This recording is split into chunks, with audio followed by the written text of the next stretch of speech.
This is the She Dares to Travel podcast, and I am your host, Raquella Pollock. After spending a decade managing the #1 travel agency in Canada and now working with tourism businesses in risk management, I am here to connect you with women who are taking the travel industry by storm, as well as business professionals with a passion for travel, just like me. We are here to inspire, motivate, and uplift you to not only follow, but plan out your dreams, no matter where in the world they may be. Be sure to leave a review, subscribe, and follow along.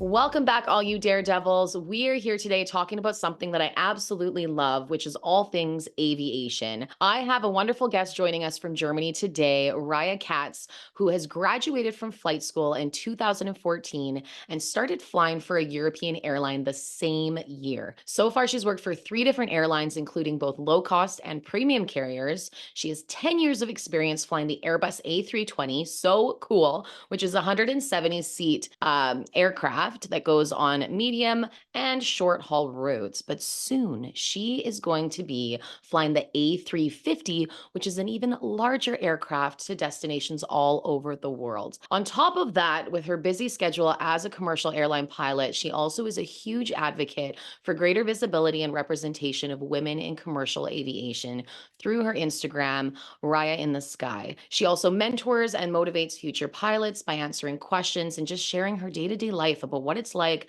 up at the pointy end of the plane in the cockpit, which is so fascinating to me. And I'm just thrilled to chat with you today, Raya. Thank you for taking the time. Hello, Raquella. Thank you so much for inviting me on, and thanks for the warm welcome. Anytime. Anytime. So you are in Germany right now. Have you always been living there? Yes, I was born and raised in Germany in the Rhine region, which is the western part of Germany. And I've always lived here, except for a couple of months during my flight training, which I spent in the US, in Arizona, actually, which was pretty fun too. So yeah, I'm German, and I've always been based here. Beautiful. I've heard Germany is gorgeous with so many different areas to go, very lush forests. It is very versatile, I think, but I mean, you're in Canada. What can I say? It's beautiful here You'll too. always win on that. Yeah.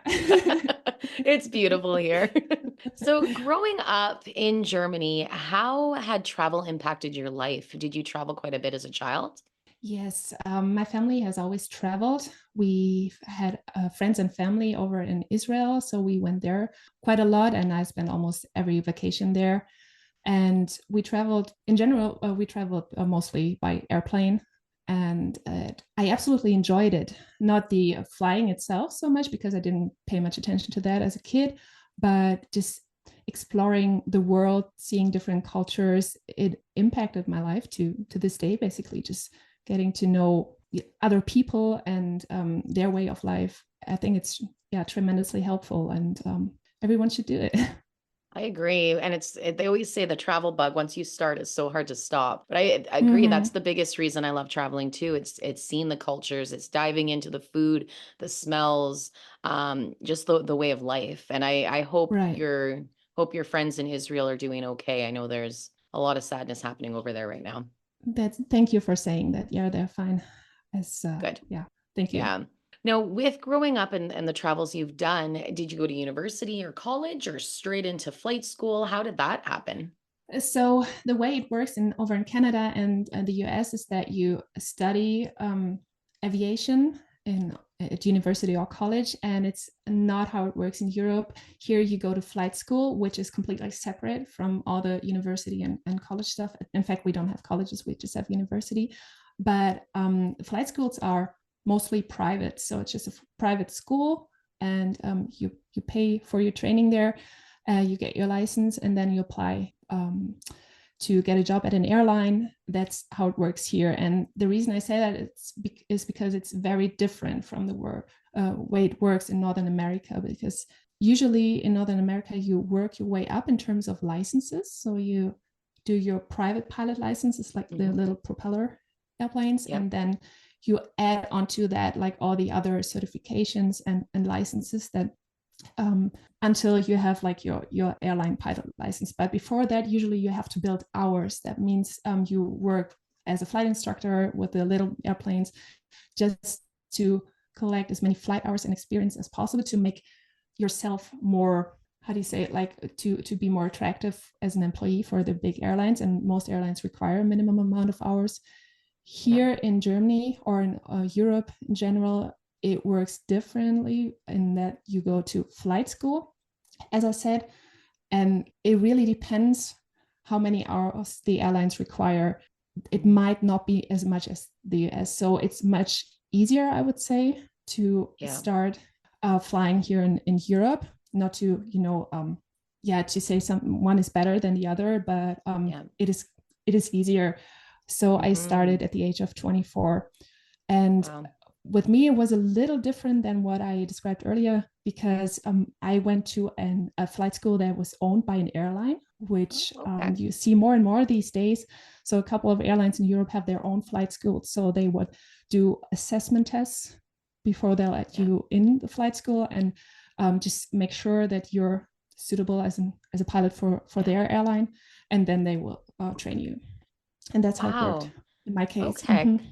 Because I've looked into the PPL, the private pilot license out here, Mm-hmm. just to see. And my husband, he likes to fly drones, so we were curious Ah, about it, and it's something we were thinking of doing to mm-hmm. learn more and just see. And I think it'd be Mm-hmm. incredible to be in the cockpit one day of an aircraft, even if it's just as a guest. That's fine. I don't need to fly, but that's really interesting. So, what type of requirements are they looking for if you're brand new to learning? Is there certain academics you need? Is there certain physical capabilities?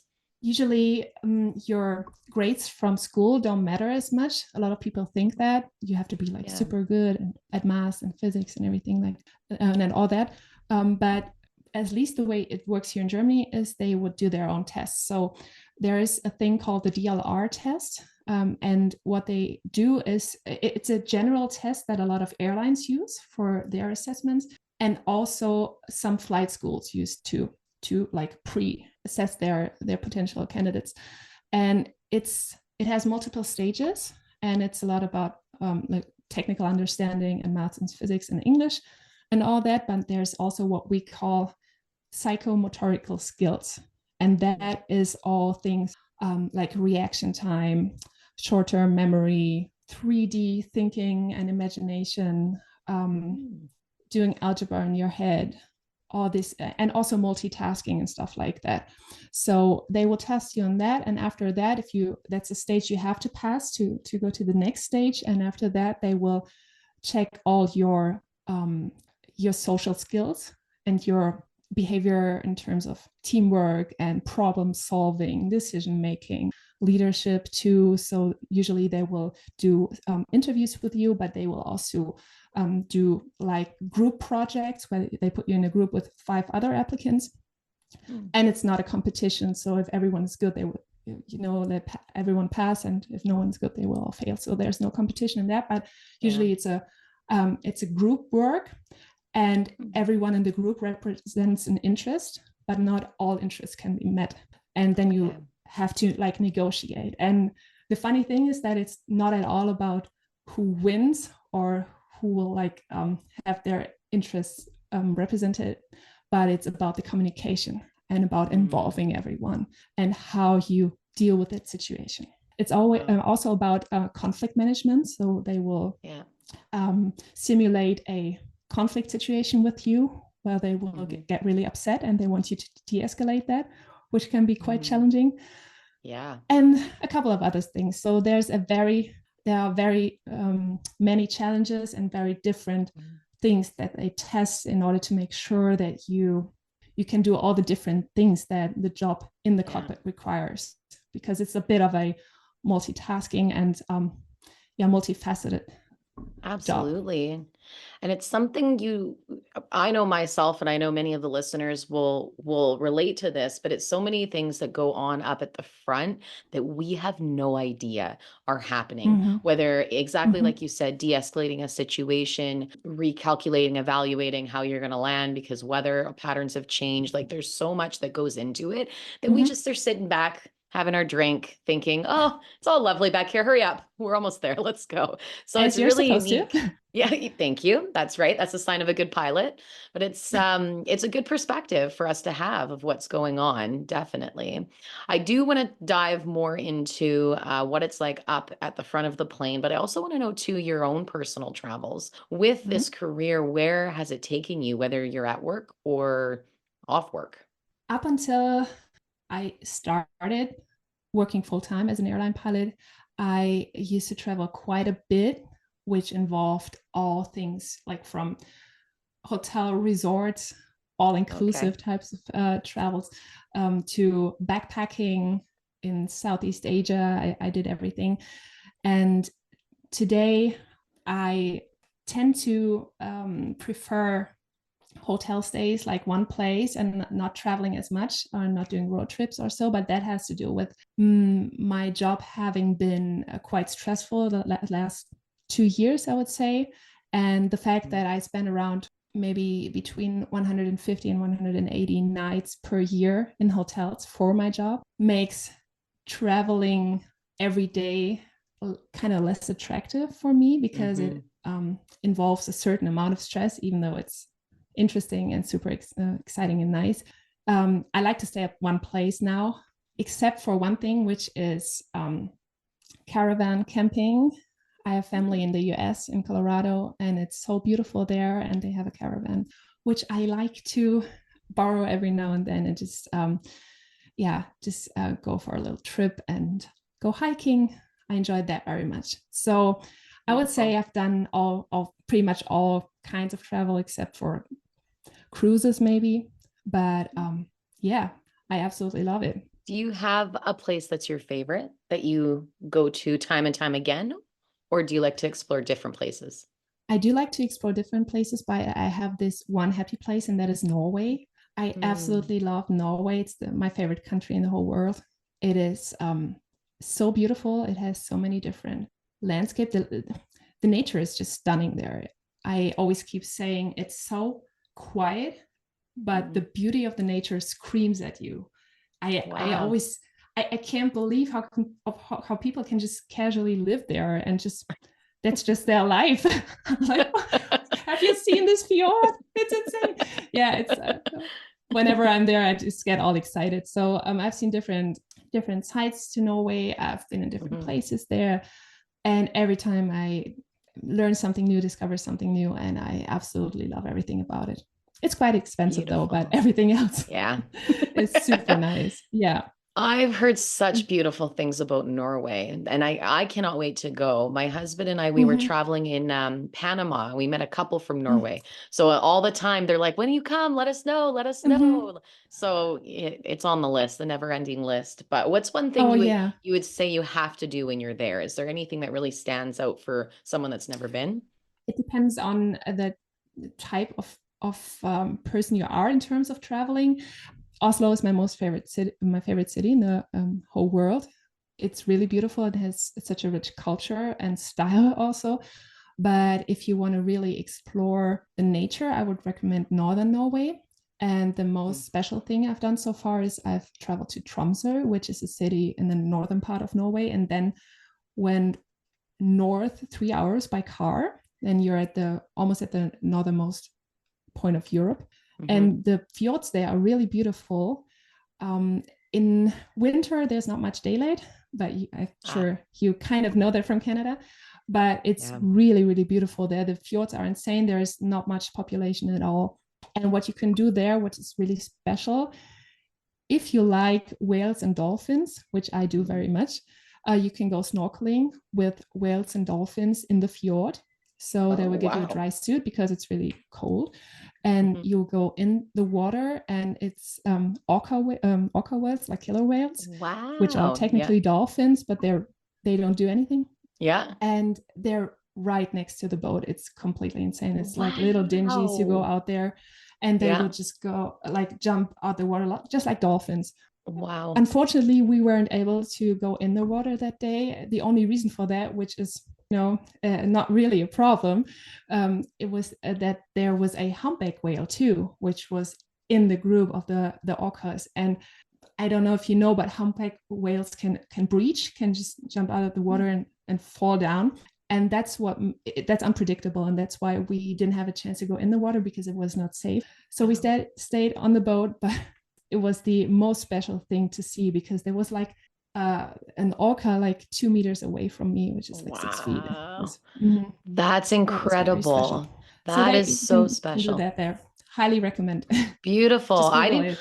I didn't even think about that because we in Western Canada and off British Columbia, Vancouver Island is known for whale watching, orcas, Right. humpbacks. And I actually went in March to go on a whale watching tour and I didn't see anything. We saw some dolphins, which was really cool, but that's on my list to be able to see orcas. That is very important. What a cool experience.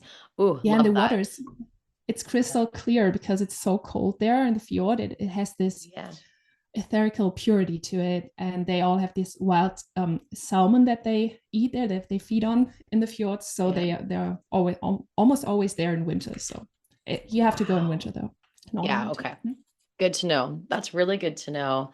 See, now you're making me want to go to Norway even more now. So it's just it keeps piling on all these destinations.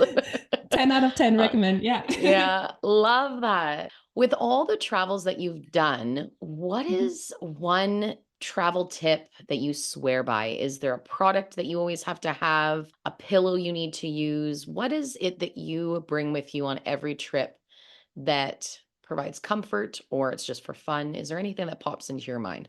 I always bring my own pillowcase, which is a silken pillowcase for my mainly my hair and my skin, and it gives me that comfy feeling. Also, I always bring, like when I'm on the road, I always bring tissues, hand sanitizer, and sunglasses. No matter how bright or dark it is outside, I always need sunglasses. And one routine I've established over the years, especially with my hotel stays for work, is that no matter the time I go to bed, or no matter how short the night's going to be, I always tidy up my room and my space before I go to bed. And especially when you are on a road trip or you are in another hotel every night, it makes sense to put your stuff always in the same place, like to establish routines, so you don't have to like look all over the room to collect your stuff again. So I tend to put all my clothes in the same space and all my documents in the same space in every hotel room. And of course, not every hotel room is the same, but there's usually always a desk, for example. So documents go on the desk and stuff like that. And that makes it really easy to get your stuff ready the next day, even especially if you're time critical. So that's one thing I would recommend too. Great advice. Something that's so simple that I don't think of, and I travel quite a bit for work locally within Canada, but you're bang on with that. I've never thought about that because in the morning I'm always like, okay, I have to do my rounds, make sure I don't forget anything. But if everything's in the same spot, good trick. Oh, and I like it. thank you. And one more thing that comes to mind, just now that you say it, what a lot of pilots do and cabin crew do too.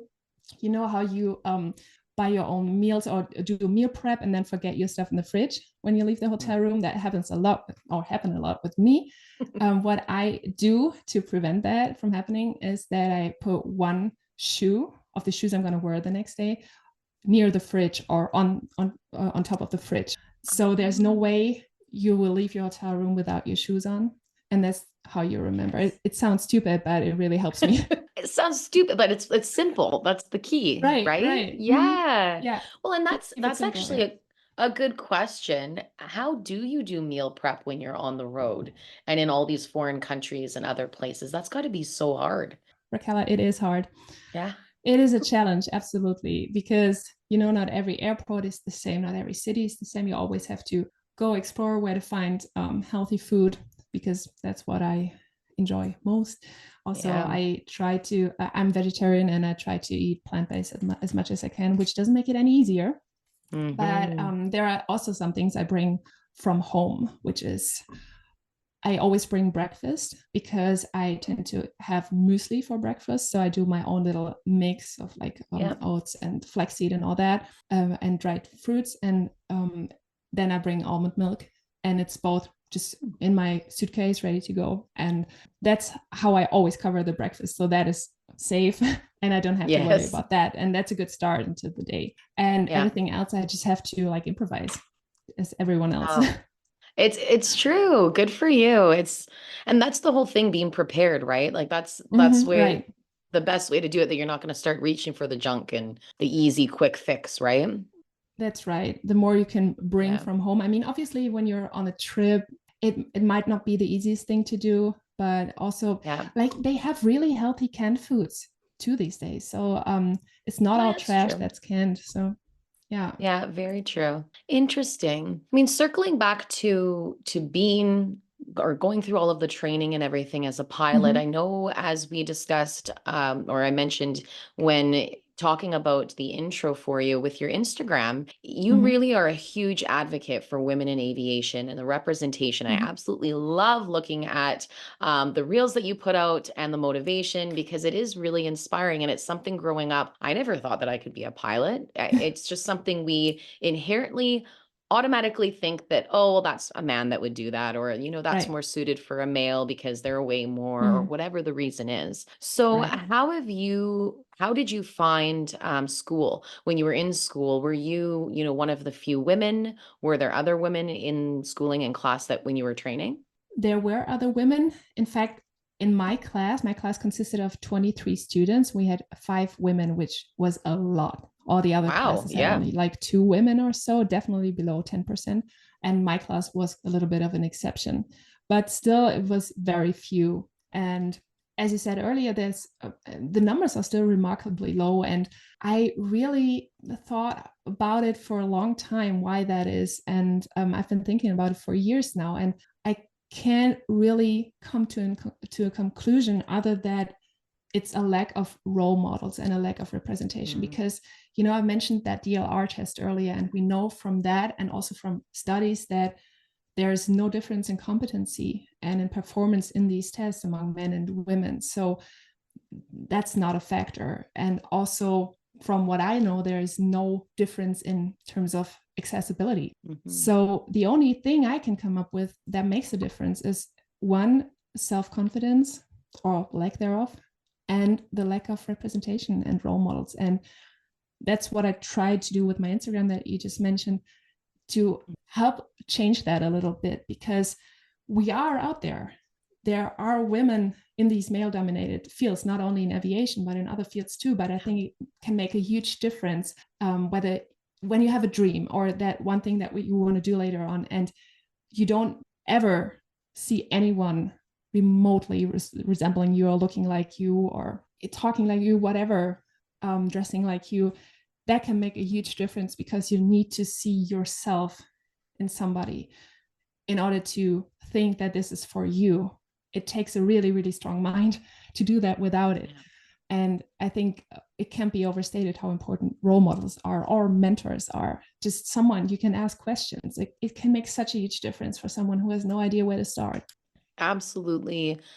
You're right. It's bang on, not just for aviation, but for so many different industries, whether it's corporate and business, whether it's in Mm-hmm. tourism. Representation is huge on all levels. And I think it's something that more and more now we are talking about. And it's something that is slowly changing. And I ended up Mm-hmm. seeing these stats, and there was an article that you were interviewed in as well, just Mm-hmm. talking about how the change has happened over the years, and it's slowly increasing for commercial pilots that Right. are female. And I think right now we're hovering around 5% of our Mm-hmm. women, Mm-hmm. which is more than, I think it was 2016. It was at 3 point something. So it's Mm-hmm. changing in the right direction, I guess. And you're right. How else can we support this change? You are doing a great job with advocating, and I know not Mm-hmm. all people are, that open to putting things on social media or talking about it. But Mm-hmm. is there anything you can think of that airlines can do or airports can do that will help this advocacy? There are a lot of programs in place these days, either by airlines or by scholarship programs that promote women in aviation. It's still a very slow change, I think. It could be quicker, faster, but at least the needle is moving in the right direction. I think the issue that we have is more complex because it's more of a societal issue. It's about Mm, these little doubts that are you are faced with when you have the wish to go into a male dominated field, for example, as a woman, or Yeah. maybe as a like person of color going into a more white dominated field. What, it doesn't matter if you're a minority, people will tend to ask more questions. Like, say you were to work in engineering, and people would ask a man, and he would say, "I'm an engineering." There would be not many questions asked. But if you were to say the same thing, people would ask questions, and maybe out of sheer interest and goodwill, but a lot of questions would maybe not when you have the job, but when you aspire to become one, people would tend to ask more questions. And these are the subtle things that make you doubt yourself more, because these are things that you perceive as a little kid, especially as a little girl. And there's this how do you say it, this message that you get over and over again without anyone saying anything to your face. It's just this, okay, that's unusual. Okay, why would you do that? These little things that make you at least feel that it's abnormal or it's an atypical thing to do. And that's what makes you question it more. So we need to get rid of that as a society as a whole, I think, and just dissolve these stereotypes, because there's no such thing really. I mean, it's all in our heads, and not even in all heads, because it's not in ours, right? So we know what women can do. I mean, you're a woman, I'm a woman. Have you met women? We do it all the time. We work hard. We're so used to like hustling and working hard in silence without anyone noticing. The potential is huge. And I would wish for 16-year-old girls to know their true potential. But there's a lot of work that still needs to be done. I agree. And the more women I speak to on these podcasts, the more I realize a lot of it is that the self-doubt creeps up in all of us, no matter what. It happens to men, it happens to all identities. Self-doubt is real. Imposter syndrome is a real thing. Thinking that, you hear one little comment, and then all of a sudden now it's in your brain that it's something you shouldn't, or maybe shouldn't do. Oh, that was a silly idea. Why did I even think of that? And I know on your Instagram, you talk about imposter syndrome and some ways to overcome it. How has that been affected in your life? And what are some tips you can give all of us for that emotion that comes up? Oh yeah, that imposter syndrome. That is quite a story. One thing, oh sorry about that. One thing that comes to mind now that you say, because that's a really good point, with like how can we make young girls feel more comfortable achieving their goals. One thing that just I forgot to mention is we should stop asking girls how their plans will work out with family planning, because that's what girls get asked all the time, as if it's their job and only their job to make it work, like all that family thing. And guys never get that question. I know that for a fact. And that's a huge difference too, because I have these little girls asking me on Instagram, I want to become a pilot so bad, but how can I have a family when, because my parents are worried. And I hate that. I hate when parents prevent you from doing that because they think you should rather have a family, because that's your own choice, either to have kids or not to, which is fine. And also it's not your job to figure it out on your own.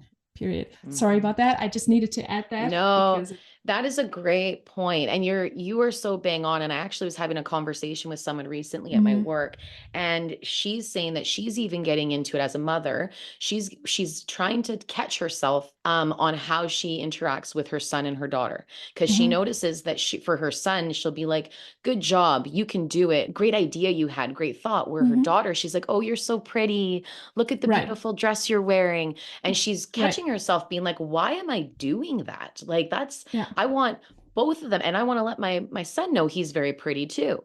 I want to let my daughter know that she can do it and her thoughts are valid. So I agree with you. It starts, oh man, with a whole perspective or a shift that we all need to do. Yeah, I 100% agree with you there. And I think we're all guilty of that to some degree, because it's so normalized to call little girls pretty and to call little boys smart. And just to be aware of that really helps, because you know, every time you say it, you question yourself and maybe change it. But that's there's a lot of work that needs to be done. But yeah, that's a Yeah. bigger issue. I think it's not only for the field of aviation. It goes, I mean, every single woman I've talked to can relate, and that says Yes. a lot. So Yeah. now For for the imposter syndrome. imposter syndrome, yeah, you asked about Yeah. earlier. So imposter syndrome, and I don't know if everyone is aware of the definition. That's a psychological phenomenon that basically tells you that you're not really competent in what you do, but you've kind of cheated your way up. And at some point, everyone will notice that you can't do anything and you don't know anything, and the truth will all come out. And that's a constant fear that a lot of people feel. It's completely irrational. It's, as I said, it's just a phenomenon that happens in your head, and it's completely detached from reality. It has nothing to do with your skills. But a lot of people feel that, and it makes you feel like you don't belong and you're not worthy of what you do. And I've felt that, like, all those years. I felt that as a young girl, and I still feel it now every now and then. That's why I made the reel about it on Instagram, because I think we need to normalize it, and there are various ways to cope with it. For me, the immediate effect of feeling that way is that the positive thing is that I will work really hard and try my absolute best to perform well, which I kind of always do, but it's a more toxic way of like motivating myself. But the negative thing about it is that I will only allow the best version of myself to show up for the job that I'm doing, which sounds nice, but it's really not, because you don't always have your best day. You have bad days too, right? And I think people who don't tend to have imposters so much, they will allow themselves a bad day, and they are fine with saying to themselves, well, today I didn't perform that well. Well, it happens. And I never had that. I wish I would have that softness within me to be gentle with myself. And that's something that really needs practice. And it puts you under a lot of pressure if you experience that imposter syndrome a lot. But over the years, I've learned that there are a couple of measures that really help me through it. And that's what I mentioned in the reel. One thing is rationalizing it, which means that you really maybe say it out loud to yourself. It is my head lying to me. It is a psychological effect that is not the truth. That is my head lying to me, trying to tell me that I'm not good enough, while I am good enough. Thank you to this episode's sponsor, Kentucky Holidays. Let me tell you, I'm speaking from experience. I have traveled on these tours, and I have seen the world in a group setting and made lifelong friends because of it. Check out the link in the episode description so you can find out their last-minute deals, their promotions, and where they can take you around the world. You do not want to miss it, and you will have no regrets. Happy travels. So just rationalizing it and calling it what it is, which is not the truth, far from the truth. The second thing is the rationalizing helps with demystifying it, because it becomes smaller. It's not this big, huge, creepy thing anymore, but it's still a feeling, and feelings are irrational by nature, right? So you can make the feeling of not being enough go away by just rationalizing it in your head. So I've learned that if you let the feeling come and stay for a little bit, not too long, but stay for a little bit and make room for it, it will go away by itself. So that helps a lot. And the third thing, it works for me. I'm not sure if it works for everyone else, but for me, any type of movement or working out, sports, exercise really helps a lot to get that tension out of my nervous system and regain my self-confidence. And that helps a lot, because when I come back from a long run or so, I'm a completely different person. So that helps too.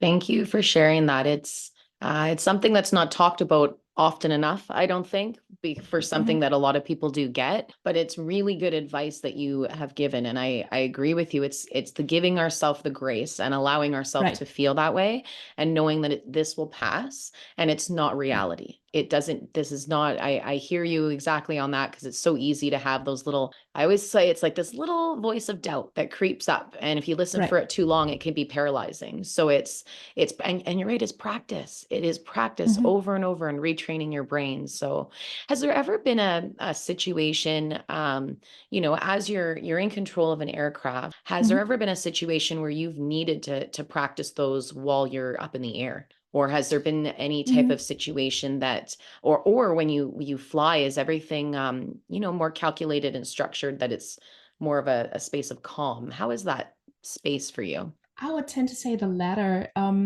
Yeah, I think when I'm at work, I'm more like in work mode, which makes me just work on things, being hyper focused and doing stuff. And it very rarely occurs that in these moments, imposter syndrome will start in my head, Mm, because usually there's not much capacity for me to even think about it at work. And yeah. usually the best thing that for me that can happen at work is being in that flow state, where the thing that you do and the tasks that you perform are neither too boring, not too Mm, challenging, but just that sweet spot in the middle where you can handle everything, but at the same time you're enjoying it so much, mm, but you're still focused. That flow yeah. state is the perfect thing, and it doesn't happen every day, but it happens often enough for me to absolutely enjoy work. So to put it short, I'm usually in a different mode, and the Hmm. overthinking happens more at home or when I'm studying or Yeah. training. But yeah, I think it needs to Well. be like normalized more. But up in the air, I'm Hmm. just doing my thing. Yeah. Yeah, you're flying. I find a sense of peace. I know there's a lot of people that get very Hmm. scared when they're in an aircraft, but I've always found it Hmm. very peaceful up there. There's way Hmm. less distractions. You can of course watch a movie if you want. I get very inspired Hmm. and creative when I'm in the air. What would you say, is there any tips you can give people that are nervous flyers to help bring a little bit of calmness to their mind? Absolutely. So the first thing I would recommend if you're a nervous flyer, I mean, the one thing most people are terrified of if they're nervous flyers is turbulence. Hmm. So one thing I would love for them to know is that turbulence is not dangerous, especially in the countries we live in. I know it can get bumpy and that can be scary, but it's really more of a comfort thing than it is a safety issue. And the planes we fly in can handle much more than us humans can. We tend to get sick all the time, but the airplanes, Hmm. they don't even start to stress out over that. So they're made for much heavier stuff to happen. And the bumpiness and the turbulence can be scary, but I always put it this way when I do passenger announcement. It's like driving on a bumpy road or driving like through Mm. a meadow or where it gets really bumpy, and that's really all that happens. And us two in the Hmm. front, we just worry about um, our coffee or tea getting spilled. That's really the only concern. So Okay, that's what good. yeah, it is, and I wish Yeah.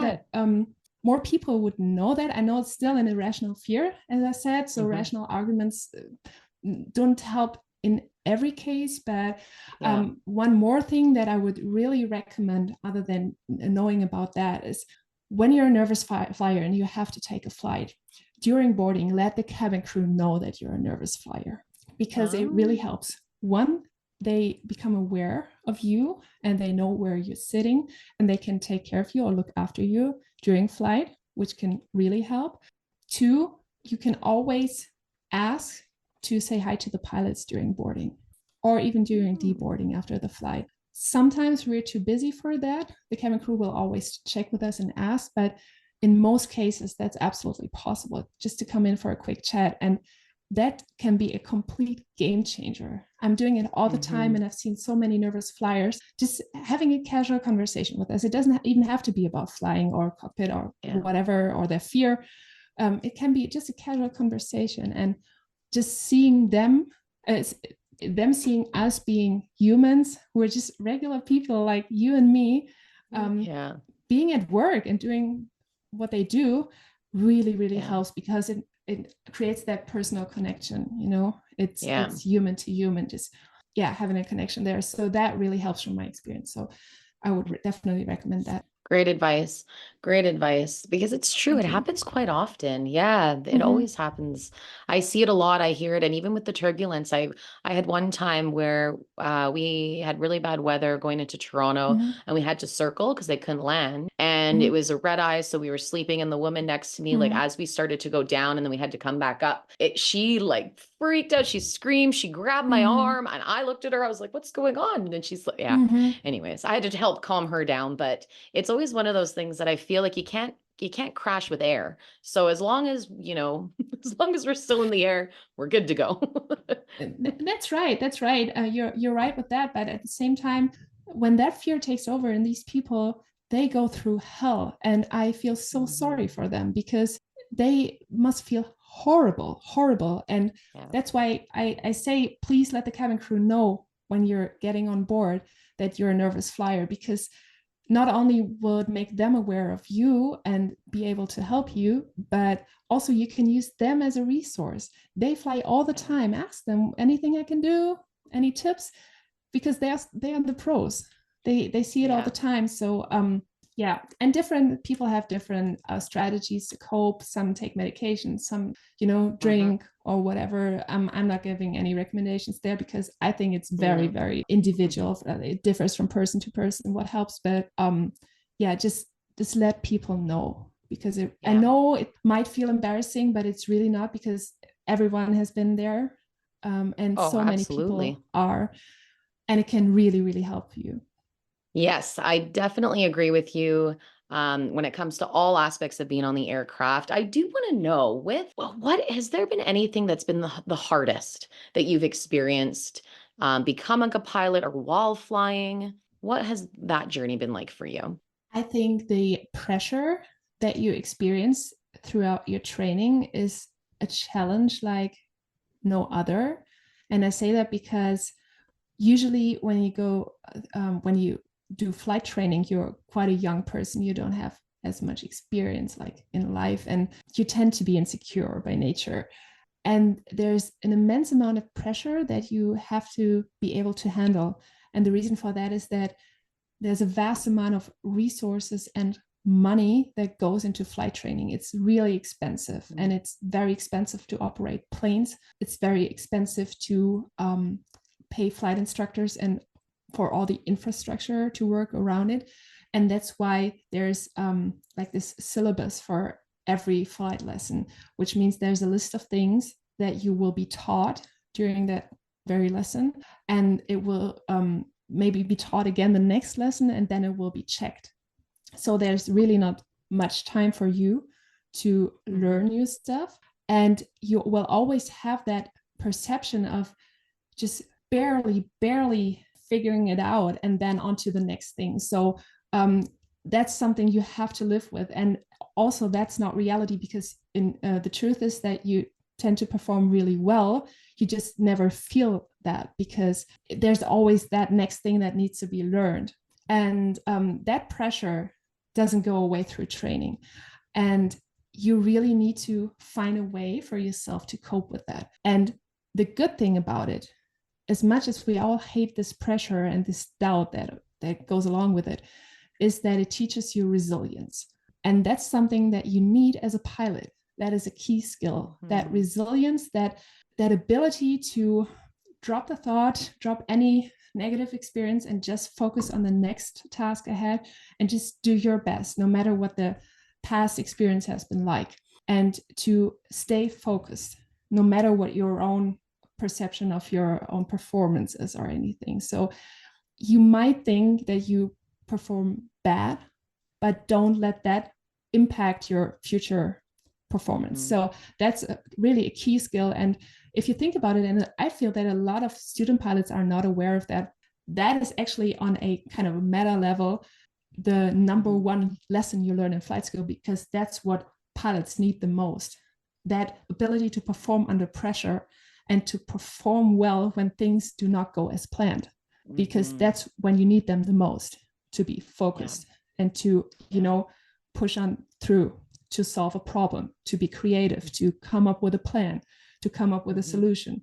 And you don't need people who just give up and say, you know what, screw it, I'm out that you don't need these kind of people, and that's that key skill that you learn in flight school. So I would say that was my most important lesson, but also my Yeah. biggest challenge.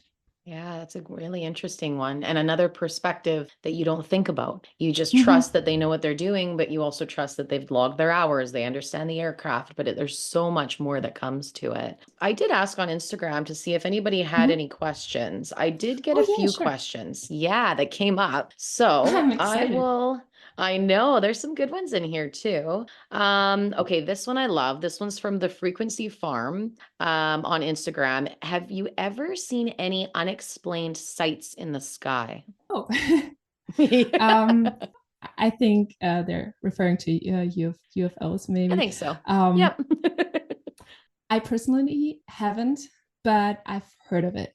I've heard of other pilots seeing Okay. it. Other pilots. Mhm. Interesting. Ooh, very interesting. Another one is from Robin SG, which I feel like we went over. They were just wanting to know more the way to become a commercial pilot, which I feel like we really Mhm. touched upon well in Mhm. here. So hopefully that answered Robin's question. Roy Rodriguez Oficial. Do pilots listen to music in the air? No, they don't. No. I've heard Okay. pilots of little propeller planes do that, like the private pilots. And you Yeah. could technically do that, but of course, up in the air, we're not allowed, and it would be very unprofessional to do so. So we don't. To do it. I figured, but it was a good question. I was like, good one. I'm gonna Absolutely, I find out, appreciate it. right? That's a great Yeah. question. Yeah. Absolutely.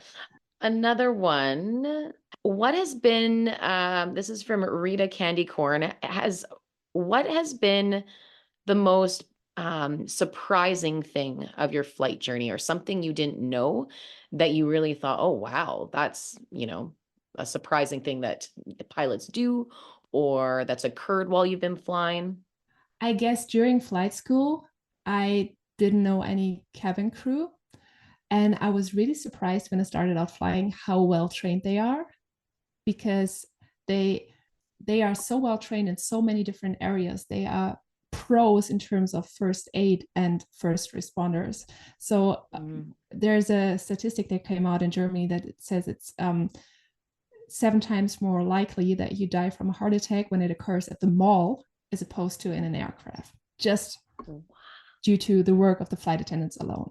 I mean, of course, there are always oftentimes doctors on board that can help too, yeah. but the amount of resources they have on board, I'm not going to go into too much Mhm. detail here, but there's a lot of resources they can use should there be an emergency, and the level of training that they have. I mean, they never get enough credit for their work, obviously, Yeah. and I wish more people would recognize what they're doing, and that's not about serving drinks, but Hmm. yeah, that's something that was really surprising to me in a good way, that you can Wow. really rely on them. Yeah. Interesting. And I did a interview with a woman that used to be a flight attendant for many years with Mm-hmm. WestJet, and she did talk about the training as well and just how intense it is, and it's rigorous, but Mm-hmm. it's something you need to do and you have to understand. And I agree. I don't think they get enough Mm-hmm. credit. I don't think I know pilots get obviously a ton of credit because they're the ones in Right. control of the aircraft. But I agree, it's a team effort. Without all of them, without the people at the airport to get us on and off the aircraft. It is a whole team effort. Absolutely. Absolutely. Another Yeah. another question for you. What's your favorite city to fly into or out of? My favorite city. Wow, that's a tough one. Um, you mean in terms of the city because I like the city, or you mean in terms of the airport? The view going in or out, like what you see from the cockpit. I would say definitely the Greek islands. They Oh, are on yes. top of that list, like Corfu Hmm. or Crete Mm. or Rhodos and all these little islands, because the view is just breathtaking. And usually the Mediterranean Sea doesn't tend to be as rich in color as, for example, the Caribbean is, but it looks very Mm. Caribbean there. You have these little Ah. lagoons and this bright blue water. It's just breathtaking. You really have to focus on the landing and remember not to look out as much. But yeah, the Greek Yeah. islands are really beautiful. What else? Anything that's everything that's mountainous, I would say. So I've flown to Innsbruck in Austria, which is a very challenging airport. It's located right in the Inn Valley, which is surrounded by very mountainous terrain. And it's very challenging to go there, but at the same time, it's so beautiful in winter. You have all the snow-covered tops, and it's a hotspot for like winter sports and skiing. It's really beautiful too. So there are a lot of breathtaking views. Some of my colleagues, I feel, get used to it at some point, and I don't judge them. But to me, even 10 years in, I feel like a kid in a candy store every time I look out. It's just amazing. Love it. Well, it's best view on the aircraft, the best view. The three stripes. What's the representation on your, or the meaning rather, of your three stripes on your pilot uniform that you're wearing? Three stripes means that it's my rank. I'm in the rank of a first officer. The captain has four stripes. That's how you can tell one from the other. I'm sitting in the right-hand seat in the cockpit, and the captain will sit in the left-hand seat. There are the terms pilot and co-pilot, which are rather outdated. And the reason I say this is because back like 50 years ago, at least decades ago, you had a different culture in terms of hierarchy in the cockpit. You would usually have one pilot, which was the captain. And I would say he or she, but usually it was him back then. There were not many women, or close to none, would make every decision like on themselves. Like there would be no cooperation or anything. So the co-pilot, as they used to call it, would be more of an assistant, and he or she would not fly that much or anything. Was just there to, I don't even know what their job was back then. But today the culture has changed so much. Today it's just much more liberal, because one, we take turns in terms of flying. So I will fly just as many legs as the captain will. So that's one thing a lot of people are not aware of, but as co-pilots do fly a lot. And the second thing is that we make all decisions together. Of course, he or she will have like the final say should we disagree, which almost never happens. But other than that, it's really a team effort, as you put it. And that's why we don't really like the term co-pilot and pilot as much, because it suggests that the co-pilot is not really a pilot. But I refer to my job as being a pilot. So every first officer is a fully qualified pilot, and that's why we tend to prefer the terms first officer and captain. But I don't expect anyone to keep that in mind. So just so it's good to understand. know. Yeah, very good. So this is first officer. First officer. And when you're in the air, how often are you using autopilot typically versus flying? Is there a certain ratio, or does it depend on the route and the length? How does that work? It does depend on the route and the length. We use the autopilot for the majority of the flight time. And the reason for that is that we then have our hands free to do other stuff, which is more important stuff than just to fly in a straight line. And I'd say that about 80% of what we do up there is what we call threat and error management. So we will anticipate what will happen next. We will go through the next steps in our mind, and we will prepare for that and come up with a plan B or C, just in case things don't go as planned. That's our main job up there. It's not flying like straight and level. So we will, for example, check the weather at our destination airport, check the weather at the alternate airport. Should there be anything wrong with our destination airport, we will check, we will log like the flight hours, do all the paperwork that needs to be done in a flight. We will start thinking about other risks that can always occur. We will check particular things about the airport that we fly to. We usually do that on the ground before we start the flight, but there are always some things that differ from airport to airport, and that's what we call NOTAMs. It's called Notice to Airmen. It's little notes that get updated on a regular basis, and it just will tell you if there's any particularities. For example, runway closures because there's construction work in progress or stuff like that.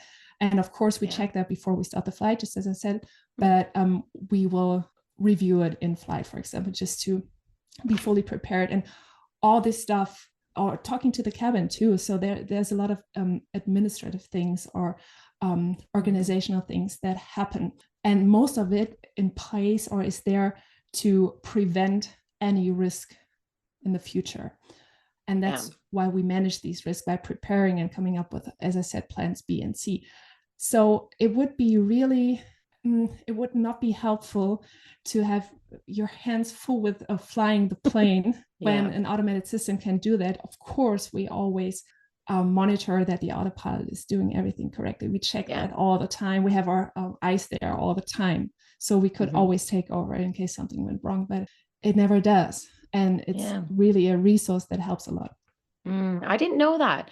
I didn't know at what point, like I imagine for takeoff and landing, that's you guys up there and gals. And then that makes sense for what you guys are doing up there the rest of the time. I hope a lot of people listening understand that you're always working up there. There's no music. There's no, well, I'm sure on the long flights, there's probably a little bit of a nap area you could have where one could go, the captain could, first officer switch just to get some sleep. That's right. Yeah. We are allowed to nap within a certain like frame of rules, obviously, but on long haul flights where there are, for example, 3 pilots in the cockpit, they would take turns, and they have, I don't know if people know this, but we have these little bedrooms on board of long haul planes where the crew can actually lay down in a bed, and nice. They have seatbelts there too for them, but you can in fact have on a long haul flight, you can easily have a 3-hour break that has been planned ahead, and then really sleep on the plane. Good. So that's almost just scheduled. So they expect you to do that too, just to get some rest. Yeah, very important. One fun question. If I've been, I've seen inside the cockpit, I've seen all the buttons and the levers and everything. Is there one button that you think is the most important in that cockpit? One button that's the most important. Wow. There's so many, there's thousands. So I don't even know.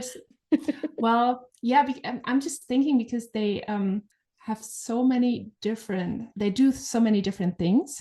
There's like groups of buttons that do different things. So of course we have what's in the Airbus called the side stick. In a Boeing plane, it would be called the yoke, like the steering wheel. Okay. That's pretty important. You have the thrust levers or throttles.